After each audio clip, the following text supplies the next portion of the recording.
Hello, this is Max. Today you will hear the story of how teens fed on finding a partner at a party and what came of it. Preston, a member of the Literary Journalist Club, learns that Mike, the popular jock, has broken up with Amanda, his longtime crush. Seeing this as a sign, Preston confides in his best friend Denise, expressing his desire to confess his feelings to Amanda at the party. However, Denise is frustrated by the sudden change of plans, particularly because Preston is leaving for Boston the next day. She scolds him for dwelling on the past instead of moving forward. Despite Denise's reluctance, they eventually go to Molly's party. Meanwhile, Mike and his friends discuss his breakup with Amanda, with Jake expressing disbelief and Ben contemplating breaking up with his own girlfriend. TJ chimes in, labeling their girlfriends as lame and suggesting they should all break up, as college offers more opportunities. Encouraged by this speech, they all head to the party. Elsewhere, William, the class valedictorian and overachiever, expresses his hatred for Mike, recounting instances of his bullying. With the help of Jeff and Murphy, they devise a plan to incapacitate Mike and capture incriminating photos of him at the party. After finalizing their plan, they leave to put it into action. Simultaneously, Kenny and his friends are at a convenience store, where Kenny excitedly shows off his backpack filled with items he's prepared for his first sexual encounter. Though skeptical, his friends accompany him to the party. Prior to entering, Preston shows his best friend the letter he plans to give to the prom queen. As they tease him about it, the song Mandy by Barry Manilow begins playing, further convincing Preston that it's a sign related to Amanda. Denise, however, informs him that it's simply a song about Barry's dog.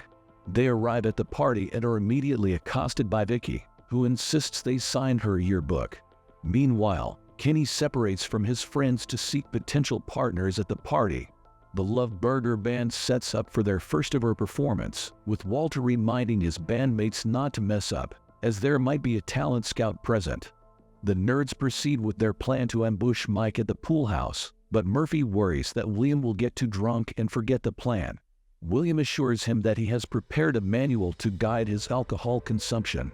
The jocks proudly announce their arrival, spotting their girlfriends and urging their friends to break up with theirs. Jake attempts to initiate the conversation but is interrupted by Amanda's arrival. The partygoers take notice of Amanda, and Preston, flustered, searches for her. His best friend points to her in one of the rooms, causing the writer to panic. Before approaching the prom queen, he asks Denise if she will be okay. Despite her antisocial tendencies, she assures him she'll be fine. Preston peeks into the room and overhears Amanda and her friends discussing Mike. Beth praises him as the best guy in school, but Amanda retorts that school is over. As she gets up to leave, Rachel calls Mike a jerk, and Cindy vehemently agrees. Preston misses his chance once again, feeling disappointed. Meanwhile, Kenny struggles to get women's attention. William starts drinking and quickly becomes too drunk to follow his manual. Preston continues his search for Amanda and encounters an old classmate who brings up their previous embarrassing moments. He spots the prom queen sitting on a couch and sits next to her, attempting to initiate a conversation. However, his talkative classmate interrupts with more embarrassing stories, prompting Preston to step away to avoid further embarrassment. As they leave, Ron, Amanda's cousin, approaches her, pretending to be concerned about her sudden breakup. Meanwhile, the writer scolds his talkative classmate for ruining his chance to talk to Amanda. When he returns to the couch, the prom queen is no longer there. In another part of the party, Mike tries to persuade TJ to break up with Rachel, but he can't resist Rachel's offer to spend time together in a room. Disappointed, Mike walks away. On the other hand, Denise feels awkward and alone at the party. As Love Burger prepares to perform, Walter notices the bassist wearing their shirts, which prompts the guitarist to want to wear one too, and the drummer puts on his cowboy hat. The band argues on stage about their outfits, and in the midst of their argument, someone accidentally flicks a cigarette near some confetti, causing a small fire. Molly notices it and quickly extinguishes it, but while she's on the ground, she detects a foul odor and starts searching for the source. Meanwhile, Kenny overhears a heartbroken woman venting to her best friend about her cheating boyfriend.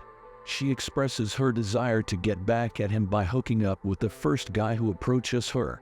Kenny tips over while eavesdropping, but he seizes the opportunity to talk to the heartbroken woman. She invites him to the pool house, but Kenny politely excuses himself to freshen up first. However, there's a long line for the bathroom, so Kenny looks for other options. He approaches Molly, who is furious because someone vandalized her family portrait. Kenny mentions seeing the exchange student with a black marker, which pleases Molly and allows Kenny to go upstairs. She instructs him not to close the bathroom door because it's broken. Excited, Kenny rushes up to the bathroom and starts practicing his moves, but in the process, he accidentally wets his pants. Meanwhile, downstairs, Denise gets hit by a stray brownie and sneaks upstairs to wash it off. However, she accidentally walks in on Kenny in a compromising position. The resulting panic causes the bathroom door to close, trapping them inside. At the pool house, Murphy wonders how William is doing. William is too drunk to remember their plans, but he's having a great time on the dance floor. Mike gathers his friends to discuss their breakups, but they inform him that they have to postpone the conversation until after a concert in a few months. Frustrated, the prom king leaves.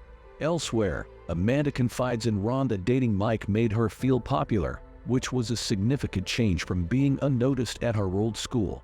However, Mike never matured during their 4 years together. She was afraid of being alone if she broke up with him, and her entire identity revolved around being Mike's girlfriend. Outside, Preston is monologuing about his letter to the prom queen, believing it symbolizes the concept of soulmates. He hopes that Amanda will give him a chance, and they might discover why their paths have aligned now that she's single, and he holds a letter confessing his 4 years of unrequited love for a girl who is known only as Mike's girlfriend. Preston asks for words of encouragement, but he's monologuing to the exchange student who has no idea what he's saying. Meanwhile, Kenny and Denise are still stuck in the bathroom, and their argument shifts to when they stopped being friends because Kenny was too focused on being popular to hang out with her. Meanwhile, Amanda accidentally sees a letter that Preston previously threw out because he saw Amanda kissing another guy. What he doesn't know is that she wasn't actually being molested. On the other hand, Preston retreats to a sports field where he laments that everything seems to indicate that he and Amanda are destined to be together, but he can't understand why she was with someone else. Then he hears a radio announcer encouraging listeners to call the station, as Barry Manilow will be answering their calls live. This prompts Preston to make a call and ask if Mandy was actually about Barry's dog. While he's on the phone, a woman dressed as an angel rushes over and demands to use the phone, claiming it's an emergency. She rudely hangs up a call when she hears Preston calling a radio station. She takes over the booth and explains that her car has broken down and she needs a cab. Despite initially being angry, Preston calms down and realizes that while he's making a call to a radio station, her situation is an actual emergency. Her summary of the situation makes him realize that he's a loser. Meanwhile, William's friends entertain themselves by playing with their flashlights but accidentally lose them in the process, leaving them in complete darkness. At the sports field, seeing Preston's dejected face, the woman tries to comfort him. She tells him a story where fate is the central theme, capturing his attention. Ultimately, she says that fate can only take someone so far, and the final few steps are for the person to take. When her cab arrives, she warns Preston not to make the same mistake she did by not taking the final steps. This inspires Preston, and he heads back to the party. At the party, Love Burger disbands without even playing a single song. Seeing the stage empty, a random guy gets on stage with his boombox. William recognizes the song and rushes on stage to perform. His energy captivates the crowd, and he becomes a bona fide rock star. Outside, Mike encounters Trip, a popular jock from the class ahead of him who is now in college. Trip shatters Mike's expectations of college, telling him that being a freshman jock doesn't hold any social value. Trip advises him to stay with Amanda, saying he's lucky to have her. Not wanting to end up like Trip, Mike looks for Amanda to reconcile. Meanwhile, the prom queen searches for Preston at the party, determined to find out who he is. She eventually encounters Mike, who subtly suggests they get back together. However, When a crowd gathers, he changes his tone and loudly proclaims that he's giving Amanda the opportunity to reconcile with him. Amanda publicly rejects him, putting him in his place with sharp words. In response, Mike threatens her, claiming that no one else will want her. Undeterred, Amanda confidently asserts that someone does want her as she walks away, leaving the crowd laughing at Mike's embarrassment. Following the public rejection, the prom queen receives creepy proposals from various partygoers. When Preston finally confesses his love for her, she immediately assumes he's just another delusional guy lusting after her. Frustrated, she lashes out at him and storms off, while the partygoers cheer at her humiliation of the writer. Meanwhile, William remembers his revenge plan against the prom king but ends up comforting him instead when he finds him in a vulnerable state. Upstairs, Kenny and Denise playfully tease each other about their fashion choices, and unexpectedly, Kenny kisses Denise. However, he becomes unsure of what to do next and remains silent. Amused, Denise takes charge of the situation. At the same time, Vicky sees the prom queen leaving the party and asks her to sign the yearbook. Amanda uses it as an opportunity to check what Preston looks like, and upon seeing his picture, she feels disappointed in herself for humiliating him. She quickly goes back inside to find him, but unfortunately, Preston has already left. Meanwhile, Denise and Kenny awkwardly try to make progress in their relationship. Unbeknownst to them, William and Mike bond over alcohol, and the prom king apologizes for his past bullying. Loveberger reconciles after their earlier argument. At some point, Kenny's friends take their hood persona too far and end up being chased out of the party. Meanwhile, up on the second floor, Kenny and Denise are having a really good time. Upstairs, unable to find Preston, Amanda eventually leaves the party. Shortly after, the police arrive and shut down the party, causing pandemonium. Mike urges William to hide in the pool house, unaware of the ambush awaiting him in the darkness. The nerds proceed with their plan and incapacitate both William and Mike, dressing them in a humiliating outfit and taking a Polaroid photo as evidence.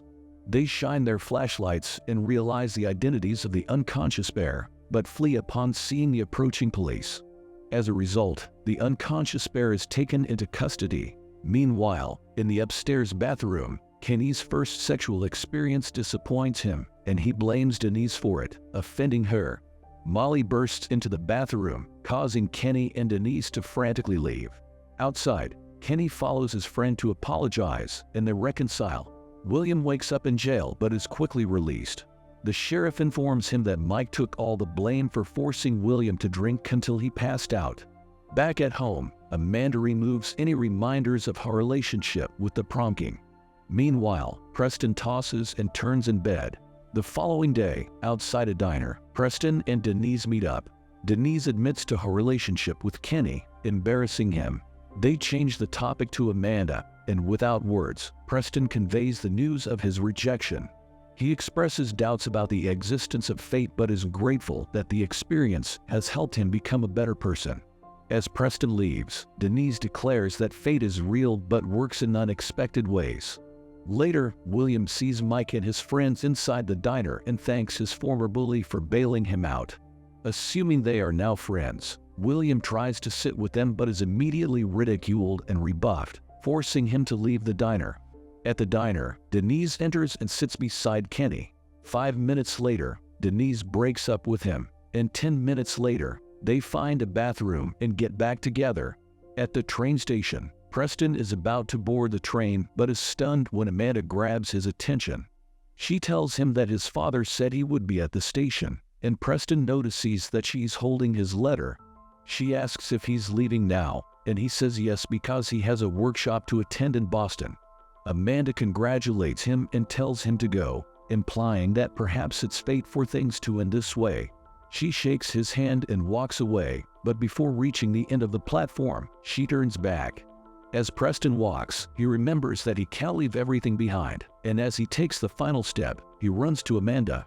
Preston tells Amanda that he can take a later train, and they share a passionate kiss.